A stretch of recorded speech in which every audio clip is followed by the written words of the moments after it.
ሰላም ጤና ይስጥልኝ ክቡራን ተመልካቾቻችን ከኦሮሚያ ሚዲያ ኔትወርክ ዜና ይዤላችሁ ቀርብ ያለው ዜናዎቹን ወደ እናንተ በማድረስ እኔ ሶፊያ ከድርኛ አብራችሁኝ ቆዩ። በኢትዮጵያ ያሉ ግጭቶች በውይይት እንዲፈቱ ዩናይትድ ስቴትስ ጥሪ ያቀረበች።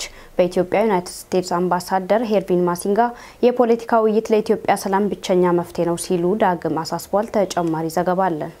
በኢትዮጵያ በተለያዩ አካባቢዎች በርካታ ግጭቶች እየተስተናገዱ ሲሆን በተለይም በኦሮሚያና በአማራ ክልሎች ያለው ግጭት ከፍተኛ መሆኑ ነው የተነገረው። በኢትዮጵያ ውስጥ ባለው ግጭት በሰው ህይወትና ንብረት ላይ ከፍተኛ ውድመት እየደረሰ ይገኛል። በኢትዮጵያ የዩናይትድ ስቴትስ አምባሳደር ኤርቪን ማሲንጋ ለዚህ ሁሉ ግጭቶች የፖለቲካ ውይይት ብቸኛ መፍትሄ ነው ሲሉ ገልጸዋል። በቅርቡ በጩቃላ ገዳም መነኮሳት ላይ የተፈጸመውን ግድያም አምባሳደሩ አውግዘዋል።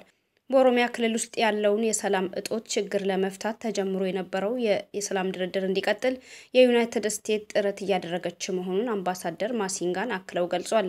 በግጭቶች መቀጠልና በሲቪሎች ግድያ አሳሳቢነት ላይ የተለያዩ አካላት የሚያወጡት መግለጫ ትኩረት እያጣ እንደሆነ የገለጹት የኢትዮጵያ ሰብአዊ መብቶች ድርጅቶች ህብረት ዳይሬክተር መስዑድ ገበየው በጉዳዩ ላይ ውይይት እንዲደረግም ጠይቋል።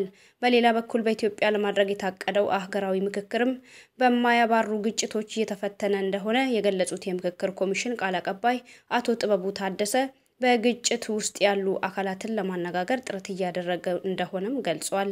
በሌላ በኩል በኢትዮጵያ ለማድረግ የታቀደው ሀገራዊ ምክክርም በማያባሩ ግጭቶች እየተፈተነ እንደሆነ የገለጹት የምክክር ኮሚሽኑ ቃል አቀባይ አቶ ጥበቡ ታደሰ በግጭት ውስጥ ያሉ አካላትን ለማነጋገር ጥረት እየተደረገ እንደሆነም ገልጸዋል።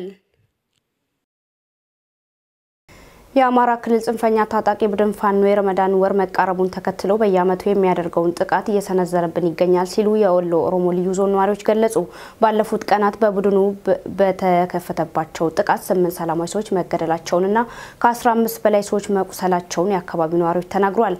መንግስት ከፍተኛ ጉዳት ከመድረሱ በፊት ትኩረት እንዲሰጣቸውም ጠይቋል። ታልጫልቱ ተፎ ተጨማሪ ዘገባ አላት።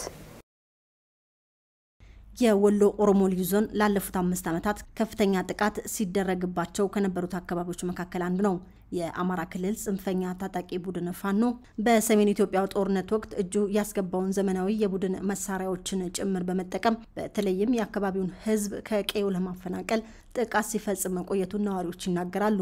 የጽንፈኛ ቡድን ባለፉት 5 ዓመታት የረመዳንን ወር ጠብቆ በዞኑ ላይ መጠነ ሰፊ ተደጋጋሚ ጥቃቶችን ሲፈጽም መቆየቱንም ገልጸዋል። በዘንድሮ ዓመትም ረመዳን ወር ሊገባ ቀናት በቀሩበት በዚህ ጊዜ ከወዲሁ ጥቃት ማድረስ መጀመሯቸውን የአካባቢው ነዋሪዎች እየገለጹ ይገኛሉ። በአብዛኛው የወሎ ኦሮሞ ልዩ ዞን ነዋሪዎች የእስልምና እምነት ተከታዮች በመሆናቸው ጽንፈኛው ቡድኑ ፋኖ የረመዳንን ጾም ወር ህዝቡ በተዳከመበት ወቅት ለማጥቃት በማሰብ ነው ይህንን ጥቃት የሚፈጽሙት ይላሉ የአካባቢው ነዋሪዎች።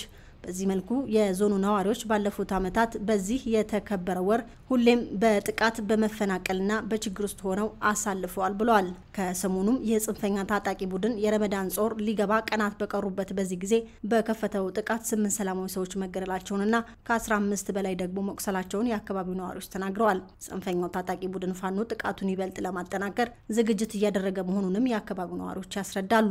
የረመዳን ጾም ሲጀመር ጥቃቱ ይበልጥ ተጠናክሮና ተስፋፍቶ በብዙ ወረዳዎች ሊደርስ እንደሚችልም ያላቸውን ስጋት ገልጸዋል። ባለፉት ዓመታት በዚህ ጽንፈኛ ቡድን እየደረሰባቸው ያለው ጥቃት ብዙ ውድመት እንዳደረሰባቸው የሚገልጹት የአካባቢው ነዋሪዎች የመንግስት አካላት መፍትሄ እንዳላበጀላቸውና እርስ በራሳቸው ተደራጅተው ለመከላከል እየመከሩ እንደሆነ ተናግረዋል። ወጣት ሙአዝ መሐመድ ወጣቶች በማህበራዊ ሚዲያ የተፈጠሩን እድሎች በመጠቀም ህይወታቸውን መቀየር እንዳለባቸው ገለጸ። ወጣት ሙአዝ መሐመድ ከሳምንት በፊት በቢጃይነራሽ አማካኝነት በተዘጋጀው የተሻለ የንግድ ሐሳብ ያላቸው ሰዎች ውድድር በማሸነፍ የ500,000 ብር ተሸላሚ ሆኗል። ቢጃይነራሽ የተሻለ የንግድ ሐሳብ ያላቸውን ወጣቶች በማወዳደርና ሐሳባቸውን በህብረተሰቡ ዘንድ ተወዳጅ ለሆኑ ተወዳዳሪዎች የገንዘብ ሽልማት በመስጠት ይታወቃል። በ11ኛው የቢጃይነራሽ ውድድር የተወዳደረው የወጣት ሙአዝ መሐመድ የቢዝነስ ሐሳብ ደባል ኢቨንት ኤንድ ፕሮሞሽን እና ደባል ቱር ኤንድ ትራቨል መሆኑን ሐሳቡ በህዝቡ ዘንድ ተወዳጅ በመሆኑ ማሸነፉን ተናግሯል። ሙአዝ ከኦሮሚያ ሚዲያ ኔትወርክ ጋር ባደረገው ቃለ ምልልስ ወጣቶች በማህበራዊ ሚዲያ የሚፈጠሩ እድሎችን በመጠቀም ኢኮኖሚያዊ መነሳሳት ሊጠቀሙበት ይገባልም ብሏል። የነቀምቴ ስፔሻላይዝድ ሆስፒታል የህፃናት እግር ጥፋት ህክምና ስኬታማ መሆኑን ገለጸ። የነቀምት ሪፈራል ሆስፒታል የህፃናት እግር እክለት ህክምና ስኬታማ መሆኑን አስታውቆ ሙከራው ለብዙ ህፃናት ተስፋ የሚሰጥ ነው ብሏል። ሆስፒታሉ ላለፉት 5 ዓመታት ህክምና ሲሰጥ የቆየ ሲሆን ከ5000 በላይ ህፃናት ህክምና መደረጉን ሆስፒታሉ ዳይሬክተር ተናግሯል። የእነዚህ ህፃናት ህክምና የተሳካ መሆኑን ለብዙ ቤተሰቦችና ልጆች ተስፋ መስጠቱንም ገልጿል። ችግሩ በህክምና ማዳን እንደሚቻል ህብረተሰቡ ያለው ግንዛቤ ዝቅተኛ ቢሆንም ሆስፒታሉ ባደረገው የግንዛቤ ማስጨበጫ የተሰራው ስራ አመርቂ መሆኑን የሆስፒታሉ ገልጿል። በሆስፒታሉ የፊዚዮቴራፒ ባለሙያ የሆኑት አቶ ቡልቲ ህክምናው ህፃናቱን ከአካል ጉዳት እየታደገ ነው ብሏል። በዚህ መንገድ የተወለዱ ህፃናት በህክምና ጥሩ እድገት ሊኖራቸው ይችላልም ተብሏል። በዓለም አቀፍ ደረጃ ብዙ ቁጥር ያላቸው ህፃናት ከዚህ ችግር ጋር እንደሚወለዱ ጥናቶች ያሳያሉ። እንግዲህ ለዛሬ ያልናቸው መረጃዎቻችን እነኚህ ነበሩ። ቀሪ የኦሮሚያ ሚዲያ ኔትወርክ ፕሮግራሞች ይቀጥላሉ። መልካም ቆይታ።